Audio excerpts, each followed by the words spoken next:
Muito bem, para você, amigo ligado aqui no podcast MiritiCast, sejam todos bem-vindos à nossa plataforma aí de transmissão no Facebook, YouTube e também no Instagram. A partir de agora, você vai compartilhando aí a nossa transmissão, mande mensagem e vamos, nesta noite agradável, conversar aqui com o homem que mudou a história do município de Manacapuru.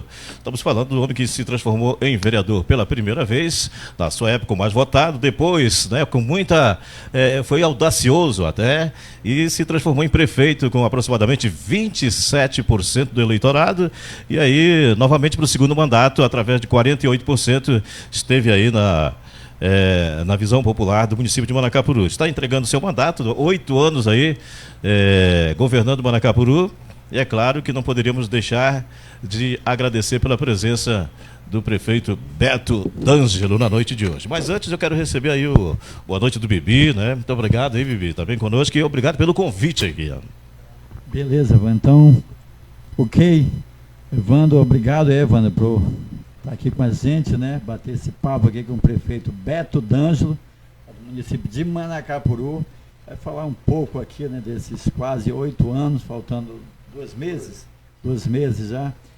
E a gente, né, pede aí para a turma que está ligada, vamos compartilhar a live tanto no Instagram como no Facebook.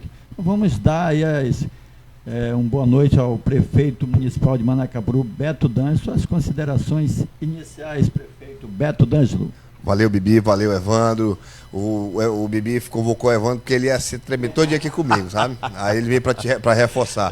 Obrigado pelo convite, né? Parabéns pelo podcast. Já vi aqui algumas entrevistas com alguns vereadores. Eu acho que é super interessante. É sempre bom também a população poder participar, ouvir, né? Muitas das vezes não tem oportunidade, e também perguntar, né? Eu sempre deixo, todas as vezes que eu estive com o Ivan Oliveira, né? Eu nunca pedi que não fechasse o canal de comunicação com a população, até porque a gente precisa dar satisfação. E obrigado pelo convite, e vamos lá.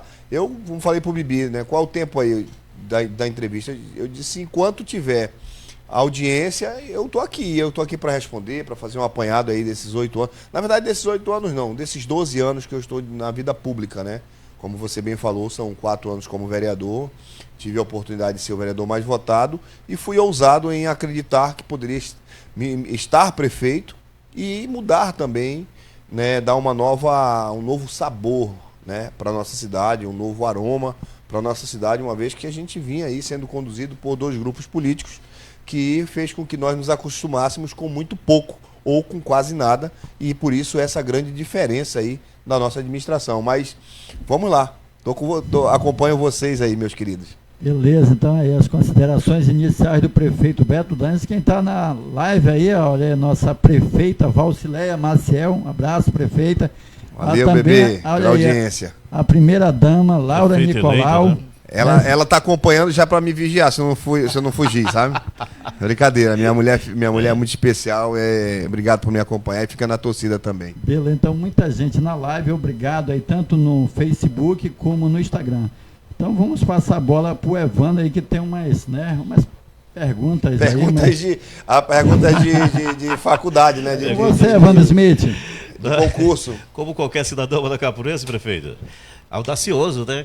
Como qualquer cidadão manacapurense, taxista, virou policial e depois do nada se transformou no vereador mais votado na sua época. Qual é o sentimento de tudo isso? Bom, Evandro, na verdade a minha história começa bem antes, né? Bem antes mesmo, né? Eu acho que o meu primeiro serviço, né, que eu tive foi no flutuante do meu pai, né, no Solimões ali, e eu muito novo, ainda com 14 anos, fui para lá pro abate, no frigorífico, no abatedouro, né, que naquela época era o que tinha na cidade e funcionava de uma forma clandestina. E nós começamos a nossa jornada ali. E acredito que aquilo ali foi o passo inicial para tudo que nós somos hoje, abaixo da vontade de Deus e a criação que eu tive do meu pai. Mas eu comecei no flutuante, depois fui para o mercado municipal, papai tem um açougue até hoje lá. Depois vim aqui para a Feira da Liberdade, tomar de conta de um açougue aqui na Feira da Liberdade. Comprei o meu primeiro carro, que foi um táxi, né, que também eu dobrava o serviço, saía do açougue e ia para o táxi. E depois fiz o concurso da Polícia Militar.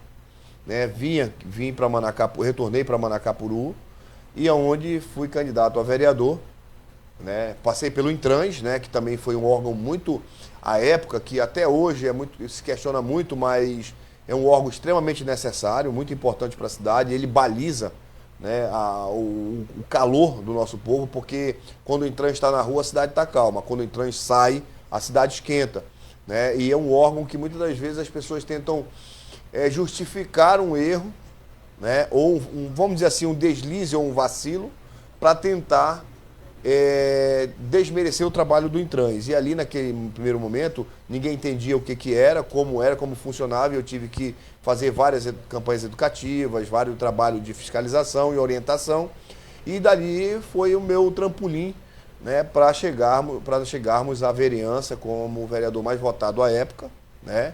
E quando cheguei à Câmara, Smith e Bibi, eu vi ali um escárnio, sabe? Eu vi ali algo que não se prosperava, porque se pregava, que cria-se uma imagem, e com todo o respeito que eu tenho à Câmara Municipal, porque é um poder e deve-se ter o respeito. Mas naquela época eu via uma discussão sem fim, um escárnio ali que não levava Manacapuru a uma direção que realmente eu cheguei com a intenção de que Manacapuru deveria ir, né? E assim, era uma troca de acusações, troca de farpas, enfim, e aí eu digo, não, isso aqui não é para mim. Tanto é que o Bibi trabalhava lá, não era Bibi? Bibi era funcionário da Câmara e ele via, servidor da Câmara, né, Bibi? Isso. E o Bibi presenciou, o Bibi e o Tite presenciaram, né? E eu percebi que aquilo ali não prosperava. E eu, com um mês de mandato, eu cheguei a dizer, aqui eu não volto mais. Disse até um determinado vereador, pegue os meus votos, guarde para você, porque aqui eu não volto mais. Eu daqui para frente eu sou candidato a prefeito, eu não sou mais nada. E foi a coragem e a ousadia que eu tive para estar aqui hoje, tentando fazer um resumo de tantas coisas, tantas conquistas que a nossa cidade teve. Certo, então. Para o vereador de primeiro mandato e de oposição, né, o que é mais difícil ainda, de repente fez aí um trabalho inicial de 4 anos como prefeito, voltou, se reelegeu, 8 anos novamente entregando agora. Quais são as principais conquistas das suas administrações nesses 12 anos, Beto? Evandro, na verdade são muitas, mas muitas mesmo. Eu costumo dizer assim, que nós fomos habituados com 2 grupos que muito brigavam e pouco faziam. E aquilo criou esse hábito de que qualquer pequeno feito era grande. E nós mostramos que muito pelo contrário, que tinha muito que se fazer e tem muito que se fazer ainda, então talvez isso me torne aí uma grande referência até no Estado, né? Por muitos feitos que nós promovemos aqui nessa cidade. Mas, na verdade, é porque não havia um interesse em fazer. Olha, eu digo interesse em fazer, por exemplo, essas nossas escolas no interior, em alvenaria sobre laje. Essa engenharia, ela existe há muitos anos, ela existe há várias décadas. Mas como não se fazer uma obra como essa? Já se passaram gente por aqui que se dizia engenheiro. Engenheiro, entendeu? E aí o cidadão faz obras em madeira, abaixo do nível das cheias que costumam acontecer, e se intitulava o construtor. Tanto que eu fiz um desafio que se apresentasse essas obras, né? Na verdade, nunca se ouve isso. Então, nós ousamos, e as igrejas católicas e evangélicas construíam seus templos com essa estrutura. E por que não o poder público fazer? Entende? Então, não foi nada excepcional, foi apenas vontade política de fazer e dar vida às comunidades, dar luz às comunidades, para que eles pudessem compreender que o poder público já estava chegando e assim de fato está acontecendo. Tanto que, se a gente fizer um apanhado, até o número de eleitores da zona rural aumentou muito. Por quê? Porque as pessoas voltaram para suas comunidades, voltaram para as vilas, porque passaram a ter um atendimento não só na educação, mas como também na saúde, e as coisas de fato melhoraram, né? Então, é essa oportunidade que nós fomos mudando, fomos fazendo com a zona rural, e que hoje nós chegamos onde chegamos. Então, assim, esse é um pequeno exemplo de tantos outros que nós temos. Você construir ginásio na zona rural, Manacapuru não tinha uma escola com ginásio coberto, construída pelo município. As únicas que tinham eram do Estado. Nós construímos várias. E nós construímos em área de várzea. Área de várzea, mas por que você investe na várzea? Porque lá também tem tanto manacapurense quanto quem está na cidade. Tem pessoas que estão esperando há décadas por uma oportunidade, já que ele não teve, mas ele quer para o filho dele, ele quer para o neto dele, ele quer para as gerações futuras dele. E essas obras, elas são para se perpetuar mesmo, porque elas não são feitas de tábuas que a água vai levar na próxima enchente. Elas são feitas em concreto, feitas com qualidade, feitas com muito carinho e muito bem feita, diga-se de passagem. Então foi esse divisor de água, foi esse trabalho iniciado quando muitos inclusive questionaram. Pô, mas o prefeito abandonou a cidade e foi para o interior. Primeiro que eu não abandonei a cidade, porque a cidade já estava abandonada. E o interior já estava agonizando há muito mais tempo. E o poder público precisava chegar, e foi quando eu comecei o meu trabalho de fora para dentro. E hoje o resultado está aí. As vilas têm vida, as vilas têm movimento, as comunidades têm movimento. E são duas coisas bem interessantes que muito não se dá valor. A gente faz hoje as competições de torneio de pênalti. Aquilo ali é uma interação entre as comunidades, é uma festa entre as comunidades. Passou a ter essas pessoas celebrando os seus momentos especiais, que quando o rio começa a encher, antes de alagar tudo, eles começam a fazer a festa. E as pessoas da cidade passaram a ir para as comunidades também, porque lá eles vão rever a família, vão ver os amigos e gostam também. Nosso povo é festivo. Então, é muita coisa envolvida para que nós chegássemos onde nós chegamos. Então, são pequenos exemplos como esse, que eu digo assim, se você me perguntar o que foi o diferencial, eu te garanto que são muitos, dentre esses que eu te coloquei como exemplo. MiritiCast, hoje conversando aqui com o prefeito Beto D'Angelo, contando aí um pouco da sua história. E para você que está no YouTube, no Instagram, no Facebook, vá compartilhando a nossa transmissão. Você pode também estar liberado para fazer a sua pergunta aqui para o prefeito. E assim nós vamos conversando aí nesse intervalo aqui. Você sabe que você bateu muito forte na saúde, na educação, né? Mais de 70 escolas construídas assim. Mas um ponto fundamental, Beto, que eu gostaria de chamar a atenção aqui do nosso internauta, é com relação à economia do município, principalmente nesse período de estiagem, da seca. E houve sim a criação do Programa de Aquisição de Alimentos, né, o PAA, que o governo municipal tem uma parceria com o governo federal, e isso foi um ponto fundamental para o setor primário do município. Sim, o PAA, para algumas pessoas nem sabem às vezes o que significa, né, que é o Programa de Aquisição de Alimento. É um programa do governo federal que existia desde 2003. Nós somos o pioneiro no norte do Brasil. Nós fomos o primeiro município no norte do Brasil a trazer esse programa na condição de município. E nós passamos a ser referência no Amazonas para os demais municípios. E isso aqui se dá ao crédito ao nosso secretário falecido, Nailson, que muito batalhou para que esse programa chegasse.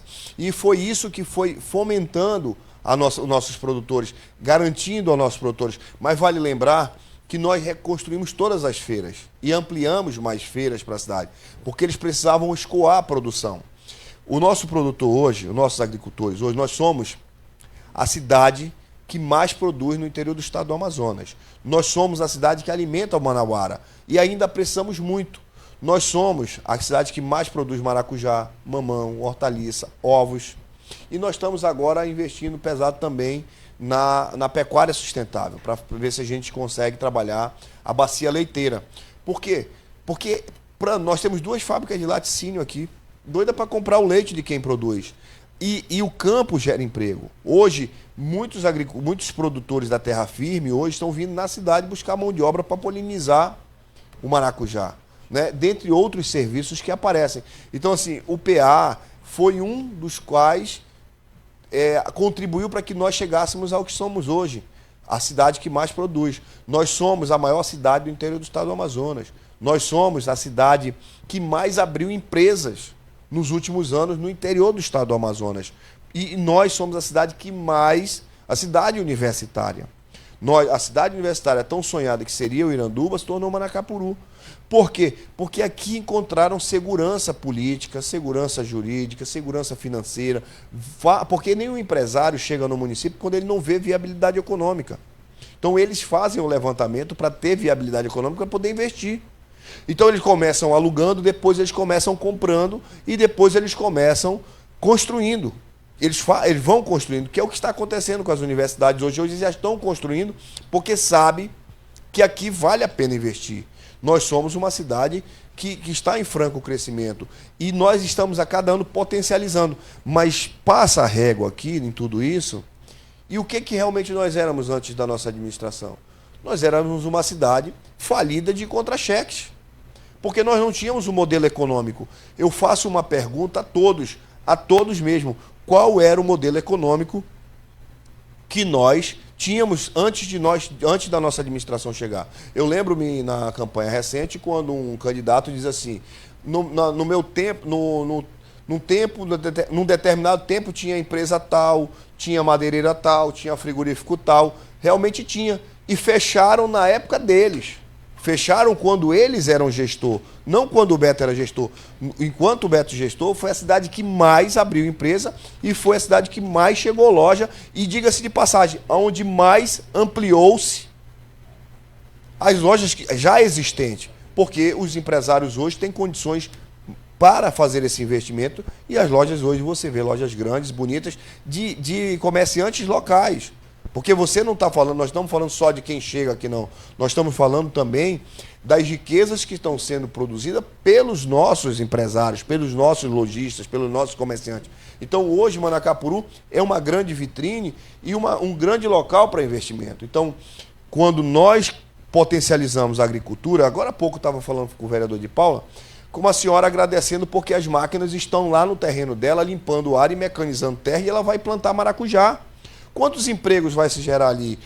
Quantas oportunidades vai se gerar para ela?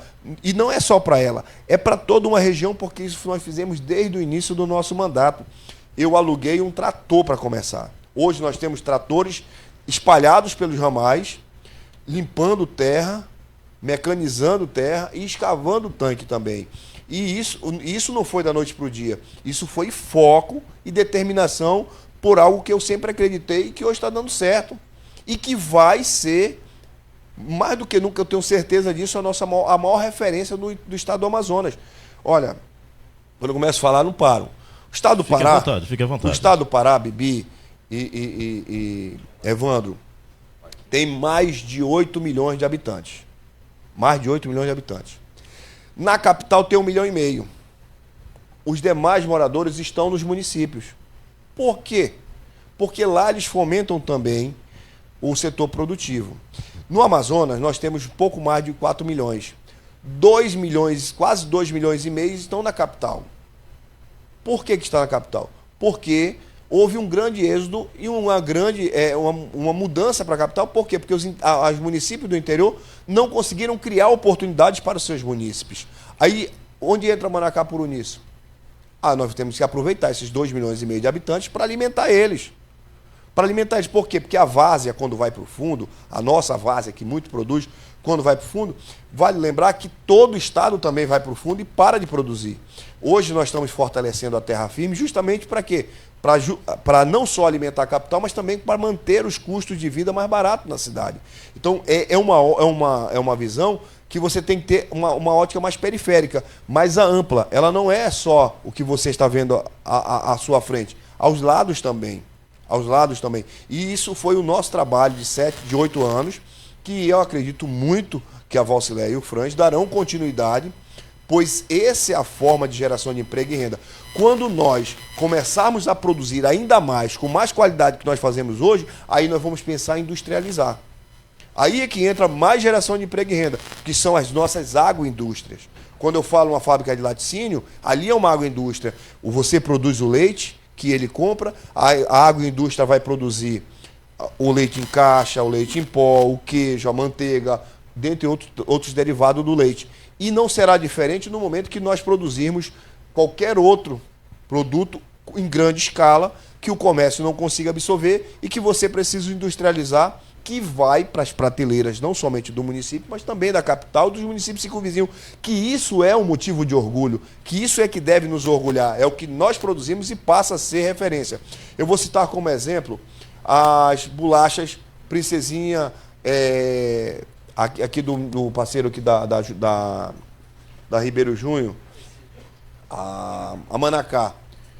Não tem ajuda nenhuma do município, mas hoje produzem e vendem para outros municípios. É esse sentimento, é isso que nós queremos alcançar, que nosso povo começa a perceber isso. Os grandes lojistas, os grandes empresários hoje também estão indo para o agro. Donos de supermercado estão abrindo portas para granjas, porque ele comprava antes os ovos da capital ou do Iranduba, quando ele agora percebeu que ele pode produzir o que ele vende também no supermercado. E desta forma ele gera emprego, gera renda na comunidade, no ramal onde ele estiver trabalhando, enfim. Então a cadeia produtiva é tudo isso e muito mais como forma de geração de emprego e renda.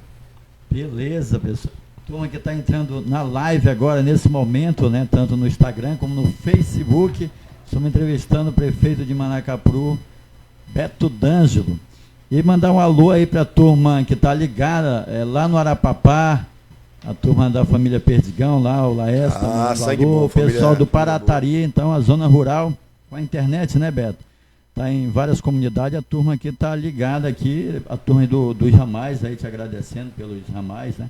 E são vários quilômetros. Não, dá mais de 1.000 quilômetros hoje de ramais. Mas todo dia abre um ramal novo. Então, pessoal, vamos compartilhar a live aí. E daqui a pouco, pessoal, a gente vai fazer essas perguntas que a turma está perguntando sobre concurso, sobre guarda municipal, né? Daqui a pouco a gente vai fazer essa pergunta aí sobre o concurso para o prefeito Beto D'Angelo. É com você, Evandro. Tá aí então, Bibi. Tá certo. O pessoal aí da página do prefeito Beto D'Angelo também. Aquele abraço. Eu vou mexer, vou jogar isso aqui. Um grande abraço para todos aí e podem participar à vontade aí. Durante 15 anos a gente esteve militando aí no sistema de radiodifusão de Manacapuru como comunicador também, né? E era muita denúncia, né, sobre a questão da saúde, o hospital, aquela coisa toda. E só ouvia aquele blá blá blá, né, dos tempos antigos. De repente você veio e só construiu uma pedra ali, né? Naquele local, dizendo que ia se transformar numa grande unidade de saúde.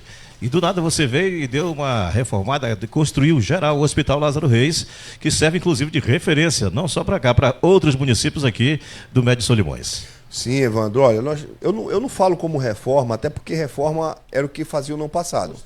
Eu reconstruí o Hospital Lázaro Reis e equipei ele com materiais que antes não existiam. Hoje o Hospital Lázaro Reis dispõe de equipamentos que antes não tinham, né? E que muitas das vezes eram feitos até de improviso. Diga-se de passagem que vale ressaltar o quanto é difícil fazer saúde. A educação é uma grande missão, é um grande trabalho, mas sábado, domingo, feriado, dia santo fecha, no meio do ano fecha, final do ano fecha. Saúde não, ela é ininterrupta, ela não para e ela é cara. E ainda nos sobrecarrega ainda mais, porque nós somos, na teoria, aliás, na prática, polo, mas financeiramente ajuda zero, né? Um consórcio zero. Porque por mais que a gente tente aos colegas prefeitos, mas eles abrem mão. E aí você tem que receber essa demanda. E é muito pesado manter a saúde do nosso município. Então nós reconstruímos o Hospital Lázaro Reis, nós equipamos o Lázaro Reis e hoje nós temos serviços que antes não tinham, né? Se questiona muito. E olha, é um grande problema para nós hoje, questão de médico. Nós estamos até hoje, graças a Deus, são 7 anos e 8 meses. 7 anos e 10 meses, honrando nosso compromisso com os nossos médicos. Mas nós temos uma escassez dessa mão de obra. Tu imagina, médico que dobra serviço, que triplica o serviço. O médico que sai do 28 de agosto para cá, para entrar no outro plantão, ou ele já saiu antes do horário dele lá, para chegar no horário dele aqui, ou se ele sair no horário dele, ele vai chegar atrasado aqui. A gente tem que aceitar, porque senão a gente não tem médico. É muito chato, é muito ruim, é muito sacrificante para o nosso povo. Mas esse ainda é um desafio. Aí eu entro na questão da faculdade de medicina. Essa faculdade de medicina, ela não tão somente é uma faculdade por ser uma faculdade. Esses profissionais hoje, que ano que vem já farão suas residências nas nossas unidades de saúde. Essa faculdade, os médicos formados irão atender também no hospital, irão atender na policlínica. Exemplo, em breve nós vamos entregar uma policlínica que, diga-se de passagem, a melhor do interior do estado do Amazonas. Médicos irão fazer seus mestrados e doutorados, especialistas irão fazer seus doutorados e mestrados dentro da policlínica. Quer dizer, o médico já é formado, já tem a sua especialidade feita, mas ele vai fazer seu doutorado e seu mestrado lá conosco. E desta forma nós vamos ofertar mais serviços de saúde. Mas isso tudo foi uma grande luta que nós tivemos para trazer essa universidade. Eu tive que ir em Quari, tive que ir em Anamã, Codajás, Manaquiri, eu tive que ir em Presidente Figueiredo, Rio Preto da Eva, tive que ir em Altazes para cadastrar os leitos daqueles municípios para viabilizar Manacapuru para recepcionar essa universidade. Porque tinha 5.670 municípios disputando a vaga para ganhar essa concessão. E nós fomos contemplados, nós, Itacoatiara e Parintins. Itacoatiara e Manacapuru funcionam, Parintins até hoje ainda não conseguiu. Não por culpa do prefeito, culpa da empresa que participou e não tocou a obra para frente. Por isso aqui a Itepac tem meu reconhecimento, porque participou, construiu e hoje está aí ofertando oportunidade para os nossos filhos também, porque hoje, recentemente, eu tive que fazer junto à defesa ao MEC, porque as pessoas acham que falar de saúde é o Ministério da Saúde, não é. Universidades de saúde, o Hospital Getúlio Vargas, por exemplo, é um hospital universitário. Lá quem conduz é o MEC, é a educação que conduz aquele hospital. E aqui também quem baliza a AFIA é o MEC. Eu estive lá recentemente fazendo a defesa para que abrisse mais vagas, para que ele pudessem abrir mais vagas para alunos, porque a oferta está menor do que a procura. E nós conseguimos convencer o MEC para abrir essas vagas. E dessas 150 vagas que irão abrir agora 2024, agora para o segundo semestre, 15 vagas são para bolsistas. Das 150, 15 são vagas para bolsistas. Mas também tem pessoas que podem ingressar na faculdade e através do FIES. Isso tudo pode ser oportunizado para os nossos moradores, a exemplo de um jovem que mora lá no Castanho, que hoje é bolsista e está fazendo faculdade de medicina e certamente voltará para sua comunidade. Então, assim, isso vai melhorar substancialmente a nossa qualidade de atendimento e a nossa saúde do nosso município, porque nós nos tornamos uma cidade, a nossa saúde será universitária, uma saúde promovida por essa universidade também. E ainda digo mais, parte do que eles arrecadam com a mensalidade vai para a compra de equipamentos para nossas unidades. Agora, por exemplo, a Policlínica vai ser inaugurada em breve, recurso do senador Omar Aziz. Todos os equipamentos de ar-condicionado e mobília foi comprado pela AFIA, com exceção dos equipamentos mamógrafo, radiografia, ultrassom, eletrocefalograma e outros equipamentos que a gente vai colocar, que são recursos de emendas dos nossos parlamentares. Então, nós teremos, e isso não foi da noite para o dia, foi uma luta permanente para restabelecer a saúde da nossa cidade. Nós hoje, a nossa atenção básica, nós cobrimos 100% do nosso município. Digo isso porque, no último levantamento, todas as pessoas, todos os moradores da nossa cidade, de alguma forma, eles utilizaram os nossos serviços, seja numa vacina, seja no atendimento no hospital, seja atendimento no UBS, seja qualquer coisa, os nossos moradores foram atendidos pelo nosso sistema de saúde. Isso quer dizer que nós estamos fazendo saúde. Eu jamais ousaria dizer, e eu tenho certeza que nem um gestor no mundo ousaria dizer que a sua saúde é 100%, porque nem particular é 100%. Nem as empresas particulares que promovem saúde são 100%. Ninguém ousa mais dizer que a nossa saúde é um caos. Quando quem passou 20 anos não construiu sequer um hospital, ele estava totalmente desabilitado de falar de saúde. E hoje nós temos condições reais, e como mostrar e como provar que nós temos uma saúde bem melhor do que quando nós recebemos e de quando Manacapuru foi Manacapuru, porque nunca foi e nunca teve tanto quanto agora. E Manacapuru é um município metropolitano, né? Bem próximo da capital aqui, mas mesmo assim você nunca teve o apoio do governo do estado. Mas como prefeito aí de visionário inteligente, você correu atrás aí de parcerias lá em Brasília com senadores, deputados federais. Isso ajudou bastante a sua administração. Bom, Evandro, a gente vai buscar, são momentos que a gente pacifica. Hoje a gente tem uma conversa com o governo, a gente espera que isso venha daqui para frente com o aval colher bons frutos. Primeiro que nós temos muito ainda a fazer pela cidade e precisamos de alguns investimentos via governo do estado. Né? Se eu não tive a oportunidade, mas eu espero que com o aval ela tenha, porque Manacapuru precisa. Mas eu fui aonde era possível buscar. né? Eu fui onde foi possível buscar e graças a Deus eu encontrei. Eu encontrei o Eduardo, eu encontrei o Omar, eu encontrei o Silas, o Sidney, o Pablo, que hoje não é mais deputado, o Marcelo, que não está mais deputado, mas eu encontrei essas pessoas, o Alberto Neto, que hoje está disputando a prefeitura. Eu fui atrás dessas pessoas e eu encontrei um pouquinho de cada um, ou muito de cada um, que se somaram e deu para fazer tudo o que eu fiz hoje. E é muito importante a manutenção dessas pessoas, porque a saúde ela não se sustenta. Ela não se sustenta. Vale lembrar, eu vou fazer só um exemplo básico de comparação. Eu recebo em torno de 1,5 milhão para a manutenção do hospital, para os serviços do hospital. Eu gasto mais de 4 milhões para fazer a saúde no hospital. 1,5 milhão mensal. Mensal. Só a folha da saúde, dos profissionais de saúde, é 3,5 milhões. Eu recebo mensal em toda a rede de saúde que vem constitucionalmente para o município, eu recebo em torno de 3 milhões. Um pouco mais, um pouco menos. Só a folha da saúde é 3,5 milhões. Eu não estou colocando de médico, que dá mais 1,2 milhão e por aí vai. E aí você imagina, fecha a conta da saúde? Não fecha, é deficitária.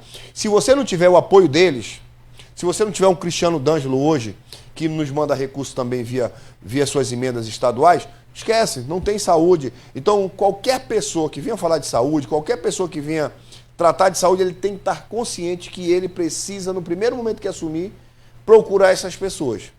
Porque se ele não fizer, ele vai afundar a saúde do nosso município. E isso vai ser da noite para o dia. Vai ser vai ser relâmpago, vai ser efeito relâmpago. Pum, tu já vai começar a sentir a porrada. Porque, como eu disse, a educação, que é tão importante quanto a saúde, mas ela para. Ela para no feriado, ela para no dia santo, ela para em no meio do ano, no final do ano, no início do ano. Mas a saúde não, ela é 365 dias no ano, ela é 24 horas por dia, ela é 7 dias na semana, é 30 dias no mês. Então ela não para. E ela é muito caro. E ainda nós temos um agravante, porque nós absorvemos pacientes do entorno. Só para você ter uma ideia, esse ano, até o 6º mês, nós já tínhamos atendido mais de 5 mil pessoas de outros municípios do nosso hospital. Em um único dia, foram feitos 12 partos. Dos 12, 7 eram pessoas de outros municípios. Cesáreo tem equipamento, tem material cirúrgico, tem outra coisa, sem falar a própria estrutura que nos onera. Então, quando eu via algumas pessoas falando que eu não estava em debate, eu estava e continuo apoiando a Bocileia, e graças a Deus é que sou grato pela eleição dela e estou acreditando muito no sucesso que ela vai fazer uma grande gestão, mas eu vi um determinado candidato falando de Civastatina, sabe? Quer dizer, sabe, a coisa louca. Civastatina é para colesterol, né? O cara baixar o colesterol, ele falando de... Então, assim, então mostra que os caras extremamente desvairados. O outro candidato dizia que ia construir o Hospital da Mulher. Para. O Hospital da Mulher? Como se tu não construiu nem o Hospital Geral da cidade, pô, sabe? Então, eu vou aproveitar o podcast aqui, que a eleição já passou. Pode ficar à vontade. E eu vou sentar no dedo também, entendeu? Porque... eu fiquei olhando, eu digo, bom, eu não vou passar recibo, né? Deixa esse trem aí, porque eu sei que o povo quer e o povo é sábio, né? Mas eu via as insanidades, a loucura. Meu irmão, Deus sabe o quanto eu me ajoelhei às terças-feiras lá na Nossa Senhora da Aparecida, agradecendo por tudo que Deus vinha me permitindo e por todos os desafios que eu ia enfrentar e que eu pedi ajuda dele. Porque não é fácil, não é fácil. São 7 anos e 10 meses para reerguer uma cidade. Se você não cuidar da sua casa, em 3 meses você vê sua casa envelhecer. Imagina uma cidade como a nossa, né? Muito demandada, com muita necessidade. Então, eu falo hoje de saúde com muita propriedade. Eu falo isso quando olha só, falam assim, eu vou trazer UTI. Traz, criatura. Bota 10 UTI aí. Tu vai pagar emergencista, tu vai pagar um intensivista, um cardiologista, um pneumologista, tu vai conseguir pagar? Não consegue, não tem. E em um dia, os 10 leitos que tu abrir tá lotado. Com pacientes de Manacapuru ou de outro município. E aí? A partir daí tu vai começar a mandar de novo para a capital. Porque isso não é atribuição do município. Isso não é atribuição do município. Nós somos média e baixa complexidade. Alta complexidade é atribuição do Estado. Não estou jogando culpa para ninguém. É apenas separando as nossas atribuições. O município não tem capacidade de manter o TI. Não tem capacidade de manter o TI. Qualquer pessoa que venha falar isso, a não ser que tenha a disponibilidade do governo do Estado disposto a fazer e a arcar com a despesa. Aí, tudo certo, vamos precisar, mas se colocar 10 leitos de UTI, em 10 dias ou menos, está lotado os 10 leitos. Em 10 meses está lotado os 10 leitos. Entende? E é muito melhor e muito mais prático para o governo estar com esses leitos na capital, porque ele consegue remanejar de um hospital para o outro quando há necessidade, que chega à urgência, do que deslocar de um município para outro um paciente que há necessidade de uma UTI, sem falar também os próprios médicos, que não são fáceis de ter os intensivistas, porque são profissionais que trabalham diretamente dentro de UTIs, pô. Então, assim, aí eu via os caras falando, rapaz, a coisa é muito mais difícil, a coisa não é tão simples. Mas, enfim, eu falo isso não é dizendo que não possa ter em Manacapuru. Eu falo isso apenas para fazer as divisões de atribuições e que a população compreenda. Mas hoje nós temos UCI instaladas. O que são UCIs? São unidades de cuidado intermediário. O que é isso? Nós hoje nós temos a sala de politrauma, recebemos o paciente, estabilizamos o paciente, preparamos ele para a remoção para a capital, diferente do que era no passado, que nós não tínhamos a sala de politrauma, talvez por tanto tempo já não vê, as pessoas não lembram mais como era. Era uma salinha pequena, não maior do que isso aqui, que as pessoas às vezes até, todo mundo entrava e saía. Os pacientes iam ambuzando dentro da ambulância, e ambuzando é um equipamento que é feito de forma manual. E hoje não, hoje a gente recebe, tem uma sala adequada, recebe o paciente, estabiliza ele para poder fazer o deslocamento, insere o cidadão no CIGEG para poder, poder ele ser transferido para Manaus. Porque nem daqui a gente pode levar sem antes ter uma autorização junto ao hospital referência. Então, essas coisas que a gente precisa falar, que a gente precisa esclarecer, pois é necessário que se haja cobrança, mas a justa cobrança, a verdadeira cobrança, a legítima cobrança, e nós fizemos muito, nós melhoramos muito, né? Isso eu não tenho dúvida que a Valcileia vai junto ao governo hoje tratar essas necessidades, porque hoje nós temos necessidade de mão de obra, né? Antes tinham vários RETs aqui que eram da época, contratados que foram efetivados junto pelo Amazonino, que veio uma ordem judicial que fosse para demitido todos eles. E foram mais de 200 profissionais para a rua. Só não foram porque nós absolvemos eles porque eram mão de obra especializada. Mas antes quem pagava era o governo e nós passamos a pagar. Muitos outros hoje concursados da Suzan já estão indo para a aposentadoria e não houve essa reposição de mão de obra e nós precisamos fazer essa reposição. Isso nos onera. Isso fica ainda mais caro para nós mantermos essas unidades. Então eu acredito muito que a Valcileia possa ter essa relação junto ao governo, junto ao governador, para que a gente reforce esses profissionais junto à nossa unidade, que é o Lázaro Reis, que é polo, de fato polo, mas precisamos muito de ajuda. Então nós sobrevivemos até aqui na glória de Deus, na graça de Deus mesmo, porque Deus é bom e é maravilhoso. E eu via parte dos debates, né? E eu vi o candidato, que é muito metido a ser doutor, né? Metido a inteligente, né? Intelectual, falando de Sivastartina. Pô, tá de sacanagem, né? Enfim, mas vamos lá, bola pra frente. Meriticast, hoje conversando com o prefeito de Manacapuru, Beto D'Angelo, conversando aí sobre a sua história política, né, desde o primeiro mandato de vereador até o segundo, não é isso, Bibi? De prefeito. Muita gente aqui na live, tanto no Facebook como no Instagram, olha, tá bombando. Valeu, pessoal, vamos compartilhar, a gente agradece mais uma vez aí. Tu não gagueja, Prefeito Beto D'Angelo. Mandar um alô ali para os nossos amigos ali da Liberdade, ali, que estão ligados. Bairro da Terra Preta, né? O São Francisco. Estão ligados, estão assistindo ou estão ligados porque beberam? Estão assistindo. O pessoal do ramal do japonês, né? Do Jacaré, pessoal do Jacaré, tem um representante aqui na nossa plateia, que é o Adri, aqui nos bastidores, tá? turma do Jacaré aí, pessoal. Então, muita gente aqui mandando mensagem. Não dá para ler todas, beleza? Ali agradeço, né, a presença do nosso amigo, né, agora PM, psicólogo, né, passou também no concurso da prefeitura? Passou. William Frazão, William, a gente estava lembrando. Grande William, vai ali. Lá no teu estúdio, o Beto tava lembrando, o prefeito estava lembrando do teu estúdio lá, que fazia a gravação depois das 12 horas. Era isso? Denison Leal, Diego Pinheiro, Renan, o tio ali, ó, Adonei, toda a equipe aí, né? Tem o Clodoaldo também. Clodoaldo. Tem o Cotonete. Antônio Matheus. São Francisco, né, bairro de São Francisco, tá? Então, pessoal, vamos compartilhar aí. Beleza, daqui a pouco a gente vai fazer essas perguntas que o pessoal está falando sobre concurso, sobre guarda municipal, né? Mas daqui a pouco a gente vai fazer essa pergunta aí para o prefeito Beto D'Angelo. É com você, Evandro. Pois é, você fez um apanhado sobre educação, né? Sobre o Hospital Lázaro Reis, aliás, sobre a saúde.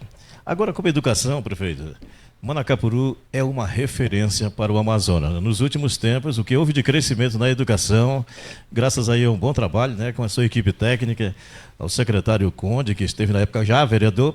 Professor Conde, um abraço. Vereador, né? Conde. Vereador Conde. Vereador Conde. Um abraço aí, está acompanhando a gente. Aproveitando, também tem o Sassá, tá na live, o enfermeiro Felipe, né? Felipe. A todos os eleitos e os reeleitos aí, o né? vereador de Paula também.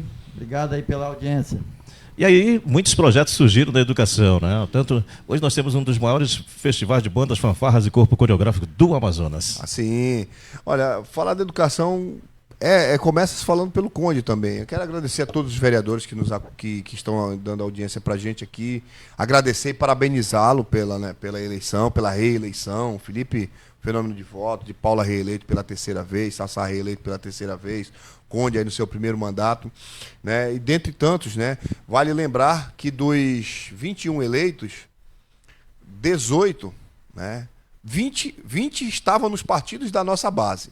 2 estavam de carona, né? Mas nós elegemos 18, né? Foram eleitos 18 na nossa base dos 21. Né? Isso é uma grande força política. Juntando todo o eleitorado deles aqui, se equiparou aos 45 mil votos da Valcileia, né? Um pouquinho mais. Então, vale lembrar que uma boa Câmara tem um bom prefeito, e um bom prefeito tem uma boa Câmara, né? E houve o retorno de muitos, né? E lamento pelos que não conseguiram se reeleger, mas certamente serão acolhidos pela administração, porque tem muito a contribuir, né? Tem experiência, tem conhecimento e que não pode ser desperdiçado. E eles também contribuíram com a eleição da Val e é uma questão de reconhecimento, né? Mas você me perguntou sobre a educação. O desfile de bandas fanfarras, ao meu ver, é um dos maiores do norte do Amazonas, né? E muitas bandas vêm de fora para querer participar também conosco. Nós investimos muito em instrumentos. Nós municiamos os nossos jovens, nós armamos os nossos jovens com instrumentos. Nós não temos só a banda de fanfarra, nós temos o Catex também, que tem a Robot Make, que tem curso de japonês. Nós temos a Casa da Cultura, que nós fizemos o Teatro Municipal, que lá também tem escola de violino. Robot Make, inclusive, que recebe prêmio internacional, né? Sim, já foi em São Paulo várias vezes, já foi premiado. Então nós temos vários programas, porque a educação, ela não é... a gente fala assim, educação... É sala de aula, professor, não. Ela tem outros alcances, ela é bem ampla e essa abertura nós demos às nossas crianças e aos nossos jovens, né? Então hoje, diferente do passado, que quando eu estava vereador, que eu acompanhava mais a educação do Estado, o que eu tinha como relato dos profissionais da educação do Estado é que eles diziam que havia um déficit muito grande na leitura e na escrita. E nós criamos o DERE, que é o Departamento de Educação Rural e Indígena, e o DEURB, que é a área urbana, que cobre as escolas urbanas, para fazer o acompanhamento pedagógico também. E nós temos uma equipe também de busca ativa, né? Que vem através da infância e da juventude, da Secretaria de Infância e da Juventude, para evitar a evasão escolar. E isso tudo nós temos, que são esse compilado de trabalho que fez com que a educação se tornasse uma grande referência. Porque a gente fala muito das nossas escolas, das nossas creches, das nossas quadras, mas vale lembrar que a educação também é isso, né? E nós alcançamos essa garotada e nós saímos de 14 mil para quase 20 mil alunos. Nós construímos nós construímos entre creches e SEI, né, que são centros de educação infantil, nós construímos 10 em 8 anos. Quantos alunos, quantas crianças foram para essas salas? Foram mais de 2.000 crianças, são mais de 2.000, são mais de 4.000 pais de família, porque conta-se pela mãe, conta-se pelo pai, que tem seu filho hoje numa creche, tem que ter o acompanhamento na base. E eu digo mais, segurança pública, quem se discutir segurança pública a nível de Estado, ele tem que dizer assim, eu vou construir creches e a partir daí eu vou falar de segurança pública. Por que você fala de construir creche? Porque você vai botar a sua criança de 3 anos, 4 anos, 2 anos na escola, ele já vai começar a criar um hábito e se ambientar aquele local, e dali, porque ele vai passar muitos anos no banco de escola. Ele vai começar na creche, depois vem a educação infantil, vem o ensino fundamental, vem a faculdade, vem a pós-graduação. Então ele começa dali se habituar com aquele ambiente, porque ele vai passar muito tempo. E ali também você alcança a mãe que precisa trabalhar, que é a mãe solo, que precisa sair para trabalhar, que muitas das vezes deixa na mão de terceiros, que esse terceiro viola teu bem maior, que é o teu filho, porque ele quando chega lá tem uma ocorrência de estupro, de violência, enfim. Porque hoje o que mais a gente vê, né, em vídeos, que aqui são vídeos chocantes. Então você já está falando de segurança pública. Ali você diminui os índices de violência contra a criança, você diminui os traumas contra essas crianças, porque isso é o que nós sabemos. Fora os casos de violência que não chegam ao conhecimento dos pais e nem dos órgãos de segurança. Então imagina só o tamanho de pessoas que podem ser alcançadas, que são beneficiadas quando você constrói uma creche. Aí vem a questão do tratamento de saúde, porque uma criança, uma vez violada, ela vai precisar de acompanhamento psicológico, ela vai precisar de acompanhamento psicossocial e dentre outras coisas. Então, qualquer projeto de segurança pública, os nossos gestores, eles precisam abrir a porta e dizer assim, abrir a discussão, eu vou construir creches. Porque aí certamente os números irão baixar drasticamente e certamente você estará transformando essas crianças em grandes cidadãos de bem, que certamente terão um futuro muito promissor e sólido. Ok, conversando aqui com o prefeito Beto D'Angelo aqui no MiritiCast. Bibi, agora vamos às perguntas aí dos nossos internautas aí. Assessoria, cadê a nossa assessoria? Tem uma água aqui pro prefeito. Meu irmão papagaio velho aqui, mano. Me fala, meu irmão. Aí não tem. O Matheus não fez o café, prefeito? Tem café? O Matheus disse que... Tudo daqui é de improviso, rapaz. Beleza, então vem aqui no meu portal, MiritiCast, eu pensei que o negócio era top, bicho. Matheus faz o café. Vai ter um café, né, Matheus? Daqui a pouco. Irmão. Mandar um alô aí pro vereador também eleito, Ed Joia, que tá na live. Ed Joia. Paulinho Teixeira. O Ivan 19, né? Rapaz, então, Beto... Só figuraça. Então, falando aqui, tem a turma pergunta muito, prefeito. Vamos para essa pergunta aqui. É 17 ou é 21 vereadores? Aí, é 21 vereadores, né? Olhando pra... Na verdade, gente, na verdade, essa questão... um pouco para a turma aí que tem esse debate nos Na verdade, de nós estamos pleiteando, junto à Justiça, nós apresentamos dados e informações que vai mostrando que o IBGE, primeiro que o IBGE na época solicitou 4 bilhões, não sei quantos bilhões à época, para fazer todo o censo. E o dinheiro foi reduzido. Então, como é que o próprio órgão, não desmerecendo o trabalho deles, pedem um recurso para fazer esse trabalho de levantamento e recebe menos da metade? Então, certamente ele já não vai fazer a contento. E eu entrei na Justiça mostrando, através das informações que eu disponho, na assistência social, na saúde, na educação e em outros órgãos eu fiz esse compilado e apresentei. E hoje Manacapuru está ganho na primeira instância como se tivesse 169 mil habitantes, que cabe 21 vereadores. Tem um recurso nesse... Aumenta o repasse do município. E também o que acontece? O MP... Ele entrou com uma ação civil pública. Ministério Público. Isso, o Ministério Público entrou com uma ação civil pública falando que essa decisão alcança apenas por questões de repasse. Só que não, só que também se estende ao número de pessoas, porque está se falando de 169 mil habitantes. Então, o próprio juiz de primeira instância, por decisão, já deferiu indeferiu o pedido do MP e deferiu pela manutenção dos 21 vereadores. Vai para a segunda instância, mas até então não foi distribuído. Isso é um processo longo, demorado, que não se discute agora. Contudo, a Câmara votou, tem sua autonomia, tem sua autonomia para decidir com relação a isso, porque estão embasados nessa condição, né? Se discutir, se discute, mas até então, é 21 vereadores, e eu digo assim, mas tanto vereador, isso, gente, precisa ser colocado, precisa ser explicado para a população. Isso também aumenta a representatividade, aumenta as discussões, porque dentro da Câmara tem um vereador que trabalha pela educação, tem um trabalhador que é focado na saúde, tem um vereador que é focado na pesca, tem um vereador que é focado na produção rural. Então isso aumenta a representatividade, dar voz ao povo, porque a gente... Cara, tudo é uma questão de conhecimento, né? E desconhecimento também. Desconhecimento muitas das vezes porque ouve-se falar, mas não busca saber a verdade.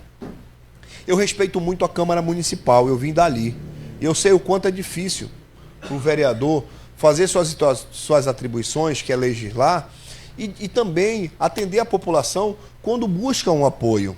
E muitas das vezes o cidadão, o vereador, tira do seu próprio bolso para atender, para não se indispor com o seu eleitor, para o seu eleitor não ficar chateado, achar que ele não quer ajudar. E, na verdade, há uma confusão, né? Porque muitos, para chegar à Câmara, também prometem mundos e fundos. E quando chega na Câmara, ele percebe que a coisa é totalmente diferente. E a mesma coisa alimenta o eleitor de que o vereador pode muito, quando, na verdade, ele pode, mas dentro de um determinado limite, né? Então, eu faço essa fala aqui porque eu venho da Câmara e eu entendo perfeitamente a luta dos que se reelegeram para se manter, e passo aí para os novatos, para os recém-chegados, a experiência que eles irão viver. Porque eu fui vereador de oposição e olha que para sobreviver é muito difícil, né? E engraçado que na época me deram o gabinete 08, né? Pequenininho. E ainda diziam assim, só está o Beto. Eles estavam lá em cima, parte deles estavam lá em cima para não atender o povo, aí diziam que eu estava lá embaixo. E eu atendia. O que eu podia fazer? Eu fazia. O que eu podia ajudar, eu ajudava. O que eu não podia, dizia que eu não podia. E aquilo foi me dando notoriedade, né? O mal que tentaram fazer para mim, muito pelo contrário. O Beto é o único que fica, o Beto é o único que atende, o Beto é um cara que atende, o Beto é um cara que fala. E foi me popularizando. Quer dizer, o tiro não foi nem no pé, porque no pé o cara escapa. O tiro foi na costa, né? Que o cara não escapa. Eles deram um tiro na própria costa. E hoje nós estamos aqui, batendo esse papo aí. Mas enfim, taca a peia. Mas eu respondi, né? 21. Sim, a turma aí. Até que a justiça decida, 21. Beleza, agora chegou o cafezinho aí. Feito pelo meu amigo Antônio Matheus, né? Vamos ver. O Beto tomou aí. Café de giral, esse aqui é bom, viu? O Beto tomou, quando ele não era prefeito, ele tomou o café aqui no Matheus, né? Era vereador, né, Matheus? Agora o Matheus fez o café pro prefeito. Era. E, Beto, a turma aqui está perguntando, né, também sobre o concurso, né? O concurso público, como é que está o andamento, porque tinha essa situação que não poderia fazer, né? Em tempo ano eleitoral, né? Mas isso é mito, que pode fazer, só não pode era assumir, tem uns períodos que não pode assumir, né? Então, como é que está aí o andamento do concurso público? A turma está perguntando. O concurso público, gente, foi um grande desafio para todos nós. Foi uma, vamos dizer, promessa de campanha, foi uma dos seus projetos, concurso público para Manacapuru? Dentre tantos que nós honramos, eu acredito que esse é o último que me falta honrar, dentre tantos que eu me comprometi. E o concurso falta apenas homologar. Já está fazendo a parte de documentação, de apresentação. Isso, a prática e tudo, né? E nós precisamos apresentar junto ao TCE duas situações, duas pautas apenas. Uma com relação ao pagamento, que querem que haja uma devolução, algo que eu ainda não preciso consultar o doutor Andrade. Contudo, no momento que superar isso aí, a gente vai só homologar. Só se pode chamar a partir do ano que vem, porque não se pode chamar antes do período eleitoral. Só pode se chamar 3 meses antes do período eleitoral ou 3 meses depois do período eleitoral. Então eu vou deixar todo prontinho, coberto e alinhado, como já está ocorrendo, e certamente serão chamados os concursados na medida que a prefeita, a Valcileia, compreender a necessidade e vai chamando. Vale lembrar, gente, que por conta desse disse-me-disse, por conta dessa tentativa de desconstrução, muitas pessoas em Manacapuru deixou de se inscrever e alguns que se inscreveram não foram fazer a prova. Um concurso público, gente, a gente não pode brincar com a sorte, a gente não pode brincar e permitir que pessoas, por politicagem, tentem ludibriá-los, e como assim aconteceu com alguns, né? O concurso está feito, está válido, falta apenas homologar, e assim o faremos. E certamente, após os 3 meses, aí à medida que a prefeita Valcileia assumir, e na demanda das suas necessidades, irá chamar os concursados para assumir seus postos de trabalho, né? Isso era um compromisso meu, da nossa gestão, que eu honro e que eu entrego. Acredito ter feito muito mais além do que eu me comprometi, porque fui encontrando portas e foram elas sendo abertas, e hoje nós estamos aí. Eu jamais imaginaria que eu fosse asfaltar praticamente a cidade toda. Eu jamais imaginaria que eu fosse construir tantas creches, tantas escolas, né? Isso você falou aí, com relação à educação, com relação à saúde. Agora, a moradia popular, prefeito, a gente vê muita conversa fiada por aí, né? No estado afora, no Brasil afora. Mas o governo federal, se não me falha a memória, no ano passado liberou aproximadamente 120 mil unidades, né? Para todo o país. O município de Manacapuru foi contemplado, acho que 50 unidades, não sei. E quantas mais ou menos para outubro para serem cadastradas numa faixa de 500? Isso deve-se a um grande trabalho e principalmente uma luta muito grande. Sim, sim, Evandro. Vale lembrar que aí eu tinha um candidato que ia dar 5 mil casas. Puta merda. Pô, é como eu digo, o cara precisa ter pelo menos um mínimo de noção ou um mínimo de responsabilidade. Como você bem falou, ano passado, porque do governo anterior, nós entregamos o residencial Ataliba. Perdão, o residencial Manacapuru, que é remanescente do residencial Ataliba. O que foi feito na eleição quando eu fui pela primeira vez eleito? Naquela época, estava em obra o residencial Manacapuru. E alguns candidatos a vereadores na época saíram fazendo uma lista. Cada um dizia que tinha uma lista que iria dar casa para o povo para ganhar o voto. Por isso que naquela época, quando eu entreguei, houve um alvoroço que o nome da pessoa estava na lista, nunca teve na lista. O que tinha era muitos candidatos, na época, prometendo aquelas casas e botando o nome das pessoas numa determinada lista para ganhar o voto, cometendo estelionato eleitoral, entendeu? Quando eu assumi, a obra continuou. E eu fiz a entrega, eu tive que refazer cadastro. Tinha coisas absurdas ali.